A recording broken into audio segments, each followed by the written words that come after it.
Welcome to my channel KD maths. Dear students, मैंने आपके 11th class की math start की हुई है। उस क्लास को कंटिन्यू करते हुए आज मैं आपको थर्ड क्लास करा रहा हूँ 11th क्लास के लिए। और उसमें मैंने आपका टॉपिक स्टार्ट किया हुआ सेट थ्योरी, और सेट थ्योरी में मैंने आपका 2 लेक्चर ले चुका हूँ। दोनों मैंने आपको कंप्लीट करा चुका हूँ, ठीक है ना। कोई डाउट हो तो आप मेरे से पूछ लेना, ठीक है।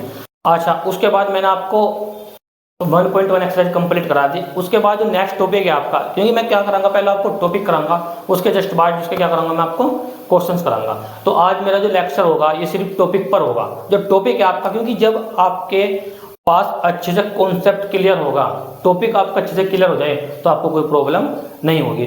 जो हमारा जो आज का टॉपिक है टाइप ऑफ सेट, तो टॉपिक आज का हमारा क्या है, टाइप ऑफ सेट। तो आइए देखते टाइप ऑफ सेट क्या होता है। तो टॉपिक का जो नाम है हमारा आज का,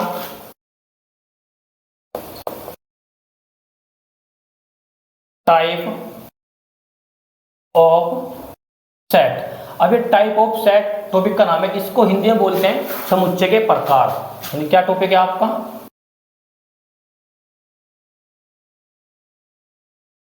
समुच्चय के प्रकार। ये आपका आज का टॉपिक है। देखो, आप मैं कराना आपको एनसीईआरटी बेस्ड, ठीक है ना। आपको पता आपका टॉपिक नेक्स्ट टॉपिक क्या है कि टाइप ऑफ सेट, ठीक है ना। अब टाइप ऑफ सेट में सबसे पहला जो सेट है आपका, सबसे पहला सेट है आपके बुक्स में, इसका नाम है सबसे पहले रिक्त समुच्चय, the empty set.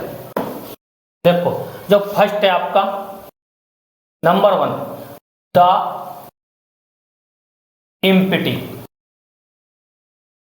Empty set. अच्छा, एक नाम एम्प्टी सेट है, इसको ही क्या बोलते हैं, नल सेट। इसको ही क्या बोलते हैं, नल सेट। और इसको ही बोलते हैं जीरो सेट, जीरो सेट। बताया यहां तक कोई प्रॉब्लम। और उसका जो हिंदी नाम होता है, हिंदी जो नाम होता है इसका, ब्रैकेट में स्टार्ट, हिंदी जो रिक्त, इसको बोलते हैं रिक्त समुच्चय, रिक्त समुच्चय। बताया यहां तक कोई प्रॉब्लम। ये आपको ब्रेक हो गया, तो यहां तक अंडरलाइन करते हैं। यानी आपको जो टॉपिक है ध्यान से समझना, बहुत इजी टॉपिक है, ज्यादा टफ नहीं है। ये जो the empty set, null set, zero set, इन सब का नाम एक ही है। देखो मैं वर्ड यूज कर रहा है सेट, मैं देखो समुच्चय ना बोल के सेट बोल रहा हूँ, मीनिंग एक ही है, चाहे समुच्चय बोल दो चाहे सेट बोल दो। अब ये समझना, देखो एम्प्टी नाम से लग रहा पता, एम्प्टी का मतलब क्या होगा, नहीं एक तरीके से एम्प्टी मतलब खाली, जैसे कहते थे वर्ड में एम्प्टी या रिक्त। देखो नाम लगा रिक्त समुच्चय, हिंदी में समझना रिक्त, रिक्त मतलब खाली। यानी कहने का मतलब है ऐसा सेट जिसमें कोई भी एलिमेंट ना हो, यानी कोई भी अवयव ना हो, उस सेट को ही क्या कहते हैं आप, रिक्त समुच्चय कहते हैं। या क्या बोलते हैं, एम्प्टी सेट बोलते हैं, या क्या बोलते हैं, नल सेट बोल सकते, क्या बोल सकते, जीरो सेट बोल सकते। बताया तब कोई प्रॉब्लम। जैसे देखो मैं एक एग्जांपल का अकॉर्डिंग बता देता हूं। फॉर एग्जांपल आपकी बुक्स में दिया, फॉर एग्जांपल है आपकी बुक्स में ये कि एक आपको सेट दिया हुआ है। ये सेट आपको है कि ए एक सेट है। अब ये एक्स सच दैट, देखो एक्स सच दैट एक्स की जो वैल्यू है ना, एक्स की जो वैल्यू है, हाँ एक्स सच दैट एक्स की जो वैल्यू है 1 और 2, 1 और 2 वेयर जो एक्स है, एक्स एक प्राकृतिक संख्या है, तो वेयर, चलो ऐसे हिंदी में लिखते where X is natural number,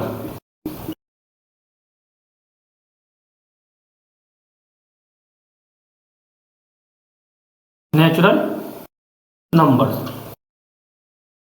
curly bracket आपका फिर ये क्लोज। अच्छा एक बात ध्यान देना, देखो चाहे तो लिख दो ऐसे, इसका मतलब है कि ये एक x ऐसा सेट है जिसमें x की जो वैल्यू है 1 और 2 के मिडिल में है, बट कंडीशन ये है कि जो x क्या है, एक नेचुरल नंबर, यानी x एक प्राकृतिक संख्या है। बताया था कोई प्रॉब्लम। तो देखते हैं कैसे, यानी बताइए ऐसा कोई सेट होगा, बताइए।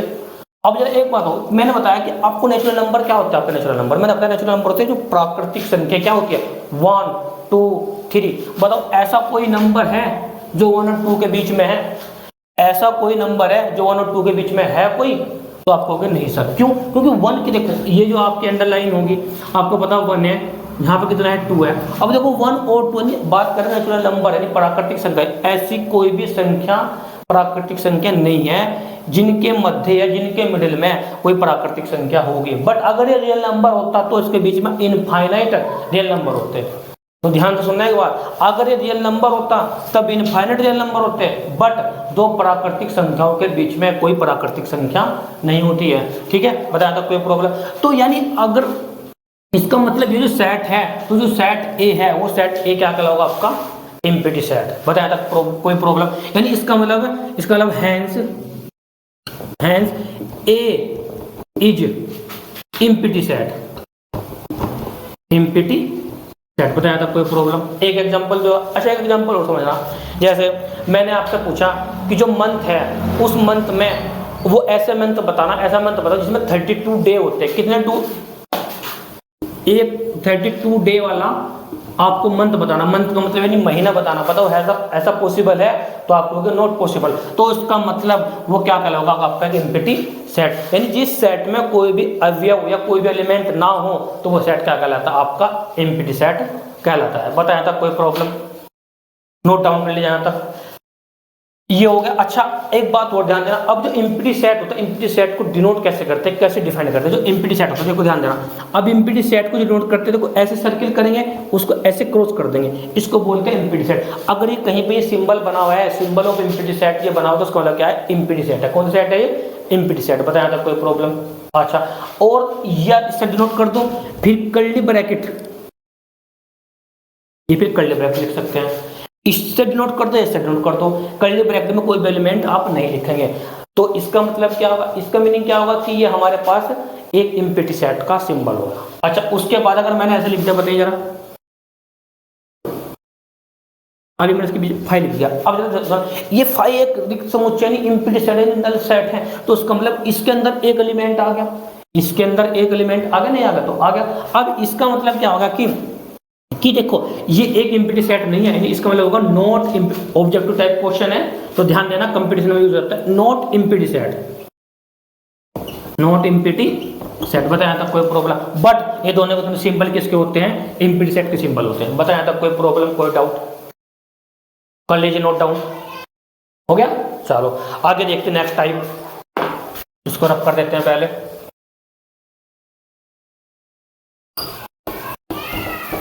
नेक्स्ट आपका है भैया एम्प्टी होगा, हाँ फाइनाइट सेट। नंबर 2 जो आपका है, नंबर 2 वो समझना, नंबर 2 क्या आपका? नंबर 2 है देखो finite set, finite and infinite, finite and infinite set. Hindi में क्या बोल रहा है? परिमित,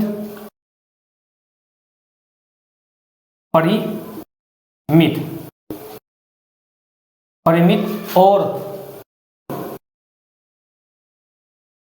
अपरिमित,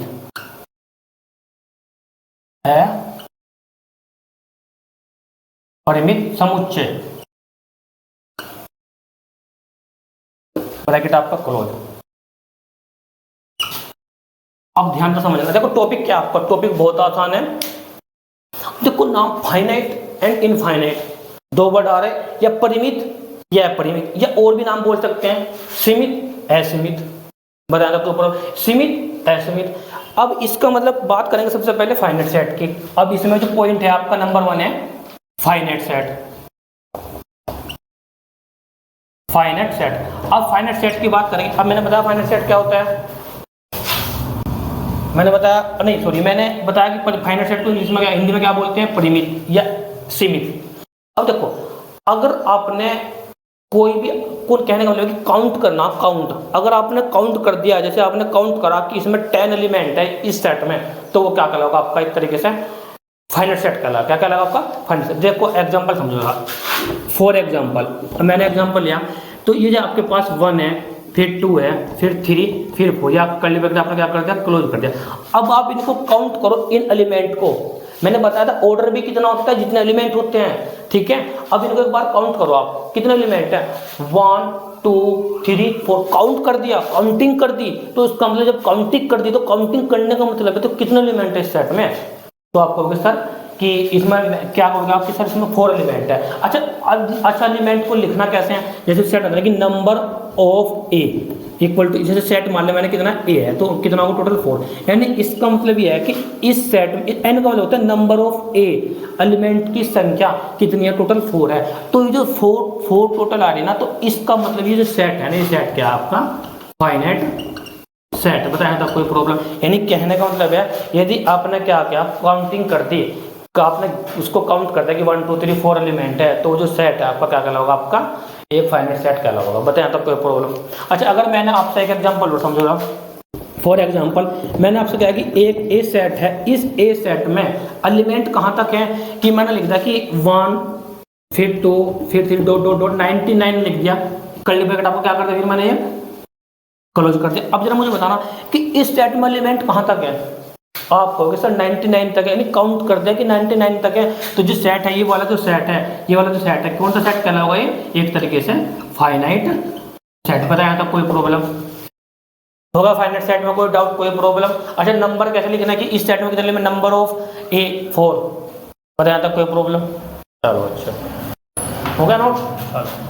आगे बात करते हैं अब नेक्स्ट, इसमें जो नेक्स्ट नाम है आपका, नेक्स्ट नाम है आपका सेकंड नंबर है, इसमें ही आपका सेकंड नंबर है इनफाइनाइट। तो सेकंड नंबर आपका कितना है, इनफाइनाइट सेट, इनफाइनाइट सेट। अब जरा समझना इनफाइनाइट सेट, देखो नाम से लग रहा इनफाइनाइट सेट।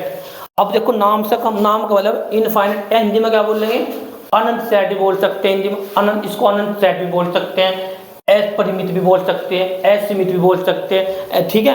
तो 3 4 नाम हो गए हिंदी में, और इंग्लिश में सिर्फ एक ही नाम है इनफाइनाइट सेट। तो इनफाइनाइट सेट का मतलब होता है कि उस सेट में जो भी कोई सेट होगा, उस सेट में जितने भी एलिमेंट्स होंगे क्या होगा, इनफाइनाइट हो गए, यानी अनंत हो गए, कहीं तक भी कंटिन्यू चल सकते हैं। जैसे फॉर एग्जाम्पल, जैसे मैंने आपको बताया फॉर एग्जाम्पल, अब मैंने n लिख दिया, n आपको पता n किसका सेट होता है, मैंने बताया था n फॉर नेचुरल नंबर, यानी प्राकृतिक संख्याओं का समुच्चय। यानी इसका मतलब क्या है, कर्ली ब्रैकेट स्टार्ट, मैंने पूछा 1 2 3 4 फिर dot dot dot dot curly bracket आप क्या कर देंगे फिर ये। अच्छा सेट चल रहा कहाँ तक है, कहाँ तक चल रहा है, 1 2 3 4 एंड सो ऑन, तो उसका मतलब कहाँ तक चल रहा है, इनफाइनाइट तक चल रहा। जब इनफाइनाइट तक चल रहा तो जो सेट है ना, ये वाला सेट है, ये क्या कौन सेट कहलाएगा, इनफाइनाइट सेट। बताया था कोई प्रॉब्लम, इनफाइनाइट सेट हो गया एग्जांपल, कोई प्रॉब्लम कोई डाउट। अच्छा अगर मैंने आपसे पूछा आई लिख दिया, आई फोर आपको पता आई फोर होता है इंटीजर, जिसको आप बोलते हैं पूर्णांक, पूर्णांक। तो ये क्या होगा बता जरा। अब देखो मैं क्या होता है, देखो 0 plus minus 1 plus minus 2 plus minus 3 dot dot and so on, ऐसे भी कहाँ तक चल रहा है, इनफाइनाइट तक चल रहा। तो जो आपका कर्ली ब्रैकेट क्या हो जाएगा, आपका ये क्लोज हो जाएगा। तो इसका मतलब भी क्या है कि जो सेट है, ये सेट भी क्या है, इनफाइनाइट सेट है। और देखो एन भी आपका इनफाइनाइट, आई भी आपका इनफाइनाइट, आर भी आपका इनफाइनाइट, क्यू भी आपका इनफाइनाइट, ठीक है भाई। और अच्छा आई, इसे आई को जेड भी बोल सकते हैं, आई लिख दो या जेड लिख दो एक ही बात है, इसको ये भी बोल सकते हैं, ठीक है। अच्छा उसके बाद आर हो गया, अच्छा ई फॉर इवन हो गया, और हो गया, कंपोजिट हो गया, प्राइम हो गया, सारे के सारे जो सेट है, सारे के सारे सेट क्या कहलाते हैं, आपके इनफाइनाइट सेट कहलाते हैं। बताया तक कोई प्रॉब्लम हो गया। अच्छा एक एग्जांपल हो रहा है, देखो जरा ये अच्छे से आना चाहिए समझ में, ठीक है। एक एग्जांपल हो रहा है आपका, जैसे मैंने कोई भी, आपको बताइए आपके पास क्या होता है, ये एक्स एक्सिस होता है, छोटी क्लास में पढ़ा आपने एक्स एक्सिस। मैंने पूछा कि इसके समुच्चय बताना, लेकिन इसकी शर्त है कि एक्स एक्स के समांतर रेखा खींचनी है आपको, एक्स एक्स है। अब देखो ये जो है एक्स है, ये 1 2 3 4 5 6 7 8 9 10 11 एंड सो ऑन चलते जाओ ऊपर नीचे। तो जो सेट बनेगा ये वाला, तो ये सेट भी क्या बनेगा आपके पास, इनफाइनाइट सेट बनेगा। क्या बनेगा आपके पास, इनफाइनाइट तो सेट। बताया था कोई प्रॉब्लम कोई डाउट हो गया। तो आपका एक तरीके से वाला टॉपिक भी कंप्लीट, ठीक है। तो नोट डाउन कर लीजिए। अच्छा अब आगे जो आपका टॉपिक है नेक्स्ट, अब नेक्स्ट टॉपिक है आपका बुक्स में, आपका जो नेक्स्ट टॉपिक है आपका है, ये हो गया आपका है, हाँ ये इक्वल सेट है भैया। कौन सा सेट है आपका, इक्वल। अब ये समझना आपको, देखो अब नंबर 3 जो है हमारा, नंबर 3 है वो समझना बहुत इजी है। इक्वल, इक्वल सेट, एक जिसको आप हिंदी में बोलते हैं समान समुच्चय, समान समुच्चय।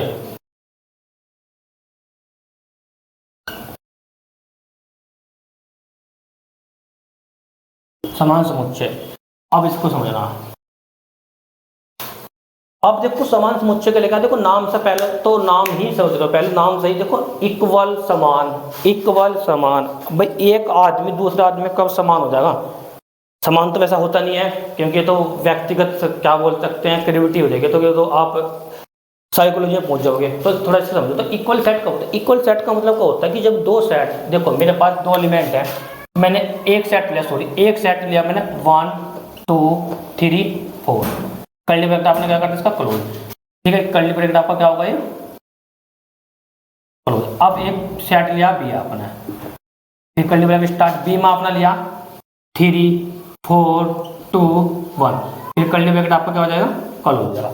अब दो सेट लिए, अब ये दो सेट समान या इक्वल सेट कब कहलाते हैं वो समझना आपको। देखो कब कहलाएंगे, यदि इनके जो एलिमेंट हो ना, एलिमेंट जो एलिमेंट इस सेट ए में है ना, वो एलिमेंट इस सेट बी में हो, बट ऑर्डर कुछ भी हो सकता है। मैंने पहले बताया था आपको, सबसे पहले वाली वीडियो में बताया है कि हम किसी का ऑर्डर कैसे, इसको किसी भी ऑर्डर में लिख सके, बट जो एलिमेंट होता है किसी भी सेट में हमेशा एक ही बार रिपीट होता है। यानी इसमें 1 है तो इसमें भी 1 है, इसमें 2 है तो इसमें भी 2 है, इसमें 3 है तो इसमें भी 3 है, इसमें 4 है तो इसमें भी 4 है। तो ये नहीं, दोनों को दोनों जो सेट है ना, दोनों को दोनों सेट क्या आएंगे इक्वल है। लेकिन एक शर्त तो यह होगी, बट दूसरी शर्त क्या है, इन दोनों एलिमेंट समान होने चाहिए, सेम एलिमेंट होने चाहिए। क्या? Same element. इक्वल क्या होना चाहिए? Same element, same element A and B, A and B, यानी इन दोनों में क्या होना चाहिए? सेम एलिमेंट होना चाहिए। एक शर्त तो यह होगी, बट दूसरी शर्त क्या होगी इसके लिए? दूसरी शर्त कि दोनों में जो नंबर ऑफ एलिमेंट है ना वो भी क्या होना चाहिए? इक्वल। यानी इसमें एन ए में N A 4 number of element कितना है? 4 है, तो एन बी में भी कितना होना चाहिए आपके पास? 4 होना चाहिए। तब ये जो सेट बनते हैं, ये जो सेट क्या कहलाते हैं आपके, क्या कहलाता है? इक्वल सेट कहलाता है। बताया था कोई प्रॉब्लम? अब एक लैंग्वेज तो यह होगी, अब जरा समझना, यानी तब जब ये दोनों को दोनों बराबर हो जाएंगे तब हम इसको लिख सकते हैं ए बराबर है किसके? बी के। ए इक्वल टू किसके हैं? बी के। यानी दोनों को दोनों सेट क्या है? बराबर है। अगर दोनों कंडीशन क्या कर देगा? फुलफिल। यानी same element A and B and number of element 4, number of element 4, यानी दोनों में नंबर ऑफ एलिमेंट क्या हो? इक्वल हो। यहाँ तक कोई प्रॉब्लम? ए इक्वल टू कितना? बी। अच्छा, अगर ऐसा कंडीशन, ऐसी कंडीशन हो जाए, सपोज करो मैंने, अब मैं ऐसे भी तो हो सका कि ए नॉट इक्वल टू कितना? बी के। ये कब होगा ये भी समझना, ये तब होगा जब हमारे पास सपोज करो यहाँ मैंने लिख दिया यहाँ 5। बताओ, देखो कंडीशन सेकंड वाले फुलफिल करेगा, बट पहले वाले कंडीशन फुलफिल नहीं करा, तो इसका मतलब दोनों को दोनों सेट क्या होंगे? Not equal. यानी ए नॉट इक्वल टू बी, यानी इसका मतलब है ए और बी समान समुच्चय नहीं है। यहाँ तक होता है कोई प्रॉब्लम? अच्छा, अब एक लैंग्वेज और समझो। अब देखो यहाँ पे इसका मतलब जब 1 बिलोंग टू किससे कर रहा है ना? ए से, यानी 1 किसका एलिमेंट है? ए का। तो इस डेफिनेशन कहते हैं कि जो 1 किसका एलिमेंट होना चाहिए? बी का भी होना चाहिए। अब 2 बिलोंग टू किससे कर रहा? ए से, तो 2 किससे बिलोंग कर रहा? बी से भी कर रहा। अब 3 बिलोंग टू किससे कर रहा? ए से, तो दिस इंप्लाइज, तो 3 भी किससे बिलोंग करेगा आपका? बी से। अब 4 भी किससे बिलोंग कर रहा? ए से, तो दिस इंप्लाइज 4 किससे बिलोंग करेगा आपका? बी से। अब इसका मतलब यह है कि अगर ये कंडीशन है ना, नहीं यदि ए में तो वो बी में भी है, बी में तो वो ए में भी है, तो जो सेट है ना, ये वाला जो सेट है ए एंड बी, दोनों को दोनों सेट क्या कहलाएंगे आपके? ये इक्वल सेट कहलाएंगे। बताया था कोई प्रॉब्लम? अच्छा, नॉट इक्वल टू कब होता है? जब हमारे पास, इसमें मैंने 4 की जगह कितना रख दिया, पहले आप 4 था, अब 4 की जगह कितना कर दिया मैंने? 5। तो जब 5 हो गया तो उसका मतलब A and B not equal. बताइए कोई प्रॉब्लम? यानी नॉट इक्वल कब होगा सेट? यदि देखो जैसे लिख दिया मैंने लिख दिया कि 1 तो बिलोंग कर रहा है, देखो अब 4 भी बिलोंग कर गया। अब देखो यहाँ पे मैंने 5 लिख दिया, अब जब 4 बिलोंग टू किससे कर रहा, मैंने यहाँ 5 लिख दिया, 4 बिलोंग टू किससे कर रहा? ए से, तो this implies 4 not belong to B. अब नॉट बिलोंग यानी 4 बी का अवयव नहीं है, यानी बी का एलिमेंट नहीं है। तो इसका मतलब जब बी का एलिमेंट नहीं है तो उसका मीनिंग क्या होगा कि हमारे पास जो सेट है ए एंड बी क्या होगा? Not equal set. बताया तक कोई प्रॉब्लम, कोई डाउट? बताया तक कोई प्रॉब्लम हो गया तक? अच्छा, लिखने का तरीका है ए एंड बी और ए नॉट इक्वल टू कितना? बी। यहाँ तक हो गया? चलो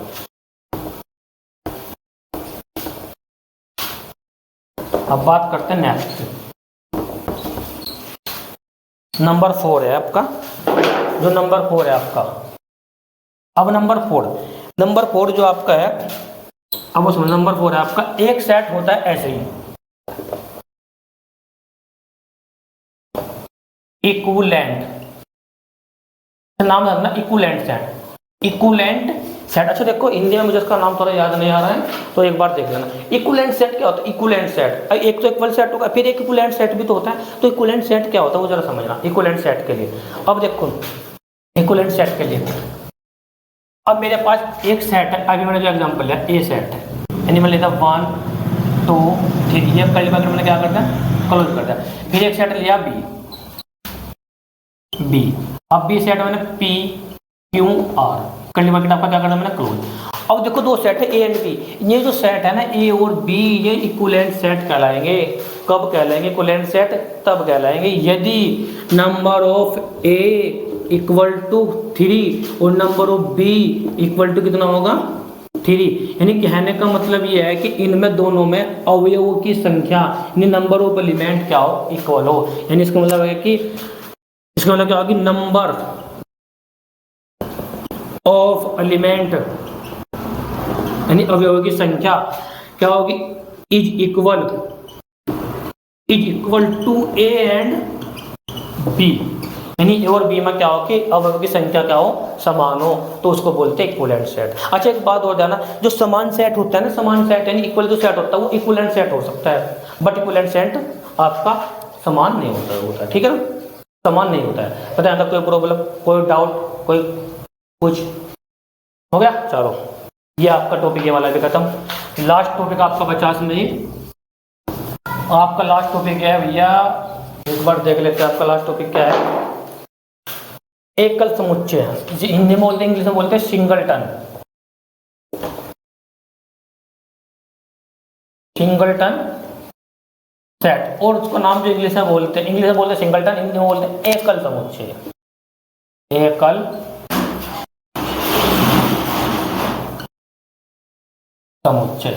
अब देखो नाम से लगना चाहिए पता, एकल एकल एकल एकल, सिंगलटन सिंगल, भी मैं सिंगल आदमी कहते हैं आई एम सिंगल, तो मतलब कि आप सिंगल हो, आपकी शादी नहीं हो, तो यानी इसका मतलब ये हो एक तरीके से आपके पास एक सिंगल है, सिंगल मतलब यानी उसमें एक ही अवयव हो, यानी किसी भी एलिमेंट में यदि एक एलिमेंट है तो उसको बोलेंगे आप सिंगल सेट बोलेंगे। जैसे कैसे लिखेंगे, देखो करली ब्रैकेट स्टार्ट में लिखते 3, मानो उसे नंबर ऑफ एलिमेंट यानी एक सेट है ए, नंबर ऑफ एलिमेंट कितना है 3, तो इसका मतलब ये सेट है ना, कौन सा सेट कहलाएगा, सिंगलटन सेट कहलाएगा। इसमें क्या होगा, आपका एक एलिमेंट होगा। बताइए तब कोई प्रॉब्लम, कोई डाउट बताइए। अच्छा आगे एक बार हो गया ये लिख दिया। अच्छा एक दो एग्जांपल देखते हैं आपकी बुक्स में कोई गिवन हो तो। अगर समान हो गया हमारे पास, समान के बाद एकल, इसमें कहाँ पे है, चलो होगा कोई नहीं।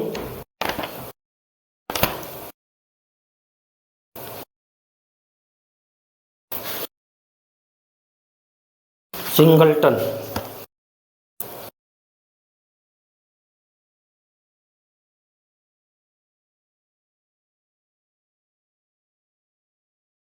चलो कोई नहीं, तो कोई नहीं, देख लेंगे आगे क्वेश्चंस में। तो एक बात और समझा, तो सिंगलटन क्या होता है कि इसमें एक एलिमेंट हो, जैसे मैंने लिख दिया कि मैंने बोला कि चलो मैं जब से एग्जांपल लेते हैं, फॉर एग्जांपल जैसे मैंने एक एलिमेंट लिख दिया, एक सेट ऐसा है जिसके वैल्यू जो x 2 और 4 के बीच में। अब ये कंडीशन देखो, एक दोबारा समझो, देखो जो x है, x सच दैट x की जो वैल्यू है 2 और किसके बीच में, 4 के बीच में है। अब बट ये कर्ली ब्रैकेट आपका क्या होगा, क्लोज, कर्ली ब्रैकेट आपका क्या होगा, क्लोज। अच्छा साथ में जाए कि x क्या है, x बिलोंग तो कर रहा किससे, कैपिटल N से। अब जिसको समझना कि x किसका एलिमेंट है, n फॉर नेचुरल नंबर है, प्राकृतिक संख्या है, तो इसका मतलब क्या होगा, तो बताइए इसमें कौन सी होगी, ऐसे कौन सी संख्या होगी, 2 और 4 के बीच में, तो आपको होगा कौन सी, सिर्फ ओनली 1 संख्या ऐसी कौन सी है कि 1 2 3 4, 1 2 3 4, तो उसका मतलब 2 के और 3 के बीच में सिर्फ ओनली 1 संख्या, तो वो जो संख्या कितनी है, ठीक है, कर्ली ब्रैकेट आपका क्लोज। बताया तक कोई प्रॉब्लम, तो आई होप ये टॉपिक पे आपके अच्छे से समझ में आ गया। बताया तक कोई प्रॉब्लम। अच्छा 2 पॉइंट है, थोड़ा ध्यान रखना आपको। अच्छा, जो पहला पॉइंट है, देखो जो पहला पॉइंट है, देखो इफ एनी सेट, यानी कोई भी सेट हो, कोई भी सेट हो नॉट फाइनेट, नॉट यानी वो सेट फाइनेट नहीं है, देन द सेट क्या कहलाएगा वो, इनफाइनाइट सेट। क्या कहलाएगा तब वो, इनफाइनाइट सेट। बताया था कोई प्रॉब्लम। नंबर 2, इसमें ये नंबर 1 होगा। 2 पॉइंट है, इन्हें कहने का मतलब हिंदी में ऐसे लिख सकते हैं कि यदि कोई सेट फाइनाइट नहीं है तो वो क्या होगा, इनफाइनाइट सेट होगा। यानी एक यदि कोई हिंदी में यदि कोई सेट परिमित नहीं है तो वह अपरिमित सेट होगा, समुच्चय होगा। बताया था कोई प्रॉब्लम। अब अच्छा, मैंने एक बात पूछी 5, अब मुझे ये बताना कि 5 फाइनाइट है कि इनफाइनाइट सेट है, बताओ। देखो ध्यान देना, बहुत इंपॉर्टेंट बात, बहुत इंपॉर्टेंट। बहुत बार पता कि 5 एक सेट है, बता देते हैं काउंटिंग वाले, कोई कुछ बता कोई। अब ध्यान देना, 5 सेट जो इनफाइनाइट है कि फाइनाइट सेट है। अब ये फाइनाइट सेट है, कौन सा सेट है, फाइनाइट सेट। ये फाइनाइट सेट, एक मिनट थोड़ा अच्छा लिखते हैं। अब जो 5 क्या है, 5 कहोगे सर आप फाइनाइट सेट है, ये finite set. But finite set क्यों है, बट या बिकॉज, बट क्यों, क्योंकि जो 5 में the number of element 5, the number of element 5 is, बोलो 0, कितनी होगी 0। बताया था कोई प्रॉब्लम, हो गया भी नोट। अच्छा, ये मैंने आपके टाइप ऑफ सेट यानी समुच्चय के प्रकार मैंने आपके कंप्लीट कर दिए हैं। इससे नेक्स्ट वाली वीडियो में मैं आपको कराऊंगा एक्सरसाइज 1.2 एक्सरसाइज कराएंगे आपको, इससे वाली एक्सरसाइज 1.2, ठीक है ना। तो वीडियो को देखने के लिए बहुत बहुत धन्यवाद आपका। तो वीडियो को लाइक करें, शेयर करें और जरूरतमंद तक पहुँचाने में हमारी मदद करें। और आपको कोई भी डाउट हो, कोई भी प्रॉब्लम हो तो आप कमेंट में लिख देना और आप मेरे से पूछ सकते हैं, ठीक है ना। तो मैं आपको बता दूंगा कोई भी डाउट हो।